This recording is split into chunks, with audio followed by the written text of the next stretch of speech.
Sir ఇది జరిగింది sir అక్కడ?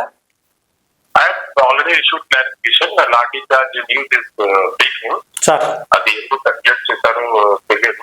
ఎక్కువ డిమాండ్ ఉంది సార్. సార్ జనరల్ గా వేరే కంపెనీస్ ఉంటాయి, కానీ రాజీ 699 కంపెనీకి పర్టికులర్ కంపెనీకి ఎక్కువ డిమాండ్ ఉంది.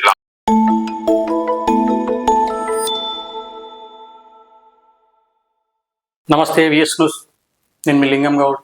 ఆదిలాబాద్లో రైతులపై లాఠీ చార్జ్ చేశారని కేటీఆర్ హరీష్ రావు అంటా ఉన్నారు. అది ఏం జరిగింది ఆదిలాబాద్లో చూద్దాం.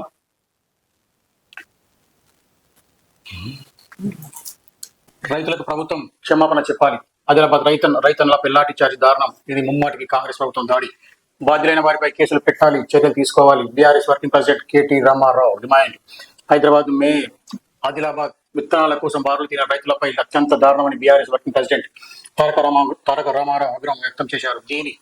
ఇది రైతన్న ప్రభుత్వం దాడి అని మండిపడ్డారు. రైతన్నలకు కాంగ్రెస్ ప్రభుత్వం వెంటనే క్షమాపణ చెప్పాలని, లాఠీ చార్జ్ చేసిన అధికారులపై కేసులు నమోదు చేసి చర్యలు తీసుకోవాలని డిమాండ్ చేశారు. రైతన్నలపై ప్రభుత్వం దాడులు బీఆర్ఎస్ పార్టీ సహించబోదని మంగళవారం ఎక్స్ వేదికపై హెచ్చరించారు. రాష్ట్రంలో రైతన్నలపై దాడులు జరగబోతుంటే ముఖ్యమంత్రి ఇతర రాష్ట్రాల్లో ఎన్నికల ప్రచారం ఢిల్లీ పర్యటనలో బిజీగా ఉండడం సిగ్గుసేటని మండిపడ్డారు. ముఖ్యమంత్రి రాజకీయాలను పక్కన పెట్టి రైతన్నల సమస్యలను పట్టించుకోవాలని వెంటనే ఉన్నత స్థాయి సమీక్ష నిర్వహించాలని విజ్ఞప్తి చేశారు. కాంగ్రెస్ ప్రభుత్వం ఏర్పడిన 5 నెలల్లో రాష్ట్రంలో వ్యవసాయ రంగం, ముఖ్యంగా రైతన్నల పరిస్థితి పూర్తిగా దిగజారిపోయిందని ఆవేదన వ్యక్తం చేశారు. 5 నెలల్లో రాష్ట్రం వ్యవసాయ శాఖ సమయంలో కోరుకపోవడం ప్రభుత్వం వైఫల్యమని స్పష్టం చేశారు. సాగునీరు, రైతు బంధు, పెట్టుబడి సాయం, చివరకు కనీసం విత్తనాలు అందించలేని దుర్మార్గపూరిత ప్రభుత్వం కాంగ్రెస్ ప్రభుత్వం అని దుయ్యపడ్డారు.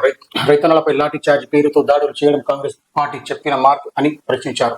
గత 10 ఏళ్లుగా రాష్ట్ర రైతాంగం ఇలాంటి ఆందోళన పడకుండానే విత్తనాలు, ఎరువులు, 24 గంటల ఉచిత విద్యుత్, పెట్టుబడి సాయం, ఇలా తమకు కావాల్సిన అన్ని సాపీగా అందుకున్నదని గుర్తు చేశారు. 5 నెలల్లో పరిస్థితి పూర్తిగా తారుమారైపోయిందని, పూర్తిగా ప్రభుత్వ పాలన వైఫల్యమైందని మండిపడ్డారు. ప్రభుత్వం ఇప్పటికే రైతుల పండించిన ధాన్యం కొనుగోలు చేయడంలో పూర్తిగా విఫలమైందని, విత్తనాలు కూడా అందించలేని నిస్సహాయ స్థితికి చేరుకుందని విమర్శించారు. రైతులపై ప్రభుత్వం దాడులు సహించలేదని, అవసరమైతే బీఆర్ఎస్ పార్టీ తరఫున విస్తృతమైన నిరసన కార్యక్రమాలు ప్రకటిస్తామని ప్రకటించారు.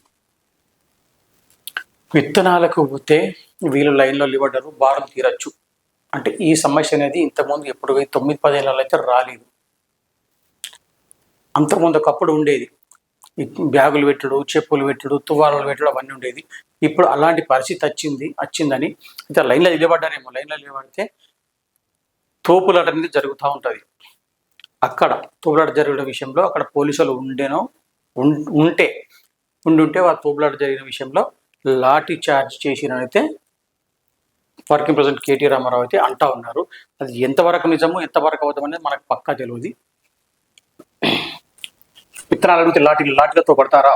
5 నెలల్లో రైతులకు రోడ్డు ఎక్కవలసిన దృష్టిని కాంగ్రెస్ తెస్తానని మార్పు ఏదైనా మాజీ మంత్రి సిద్దిపేట ఎమ్మెల్యే హరీష్ రావు మండిపడ్డారు. హైదరాబాద్ మే ఆదిలాబాద్ పత్తి విత్తనాల కోసం బారులు తీరిన రైతులపై లాఠీ చార్జ్ జులిపించడం దారుణం, అత్యంత బాధాకరం. కాంగ్రెస్ పాలన రైతులకు బతుకులు ఆగమై 5 నెలల్లో రోడ్డు ఎక్కవలసిన దృష్టి వచ్చింది. కాంగ్రెస్ తెస్తానన్న మార్పు ఇదేనా అని ఎక్స్ వేదికగా మాజీ మంత్రి సిద్దిపేట ఎమ్మెల్యే హరీష్ రావు మంగళవారం ప్రశ్నించారు. సాగునీరు, కరెంటు మాత్రమే కాదని విత్తనాలు కూడా రైతులకు అందించలేని దృష్టి కాంగ్రెస్ ప్రభుత్వం చేరిందని దుయ్యపడ్డారు. రైతులు లాఠీ చార్జీలను పిలిపించేందుకు కాంగ్రెస్ ప్రభుత్వం తక్షణమే క్షమాపణ చెప్పాలని, ఇందుకు కారణమైన వారిపై చర్యలు తీసుకోవాలని రైతులకు ఇబ్బందులే కాకుండా విత్తనాలు పంపిణీ చేయాలని డిమాండ్ చేశారు.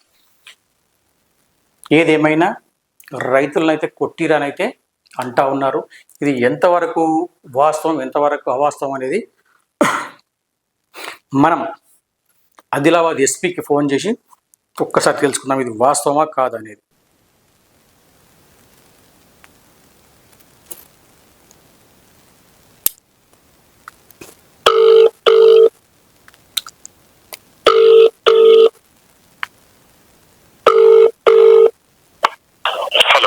సార్ నమస్కారం సార్, నా పేరు లింగం గౌడ్ సార్. నేను విఎస్ న్యూస్ రిపోర్టర్ను సార్. నేను విఎస్ న్యూస్ రిపోర్టర్ను సార్. నా పేరు లింగం గౌడ్ సార్. చెప్పండి సార్. చిన్న విషయం ఏంటంటే సార్, నిన్న ఆదిలాబాద్లో రైతులపై లాఠీ చార్జ్ చేశారని మన వర్కింగ్ ప్రెసిడెంట్ కేటీఆర్, మన సిద్దిపేట ఎమ్మెల్యే హరీష్ రావు ఆరోపిస్తారు సార్. ఏంటి సార్ ఇది జరిగింది సార్ అక్కడ? I have already issued clarification. The lathi charge news is breaking. Sir అది ఎందుకు సబ్జెక్ట్ చేశారు తెలియదు. సార్ ఆల్రెడీ నిన్న అది జట్టు కూడా ఇచ్చాను. దానికి ఏమైనా జరగలేదు. సార్ మాకు ప్రతి స్ట్రీట్ షాప్ దగ్గర భారీ కాటన్ డిమాండ్ ఉంది కాబట్టి క్రౌడ్ ఎక్కువ ఉంది. సార్ కొద్దిగా కూడా క్యూ మేనేజ్మెంట్ చేస్తున్నారు అంతే. అదే సార్, ఎందుకు సార్ వీళ్ళు ఎందుకు ఆరోపిస్తున్నారు సార్? ఇది నాకు అర్థం కాలేదు సార్. ఇది కాటన్ సీడ్ లో ఒక పర్టికులర్ కంపెనీకి ఎక్కువ డిమాండ్ ఉంది. సార్ జనరల్ గా వేరే కంపెనీస్ ఉంటాయి.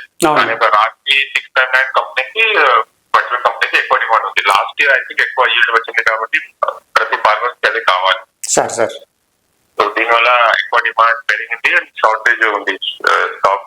సార్ అగ్రికల్చర్ డిపార్ట్మెంట్ చేస్తున్నారు. ఐ థింక్ ఇంకా 2 days లో స్టాక్ వస్తుంది. అండ్ మేము కూడా ఫార్మర్స్ తో మాట్లాడుతున్నాం సార్ దట్ అది అందరికి వస్తుంది సీడ్ స్టాక్ వచ్చినప్పుడు అండ్ పీపుల్ గా స్టాక్ ఉంటుంది అంతే. అక్కడ ఎలాంటి అవాంఛనీయ ఏం జరగలేదు సార్? లాఠీ చార్జ్ అని బెదిరించడం కానీ కొట్టడం కానీ? జనరల్ క్రౌడ్ మేనేజ్మెంట్ లో బ్యాంక్ సైడ్ ఉన్న వాళ్ళు ముందే వస్తారు, వాళ్ళకి బ్యాంక్ పంపడం అది అట్లా ఇది జరుగుతుంది. అది ఫస్ట్ ఎవరైనా వచ్చారు క్రౌడ్ లో క్యూ లైన్ అది ఫస్ట్ వాళ్ళకి ఇవ్వాలి కదా. అవును సార్ దీంట్లో జస్ట్ నార్మల్ లాఠీ చార్జ్ జరగదు. సార్ మొత్తం మీద ఫేక్ న్యూస్ అంటారా సార్?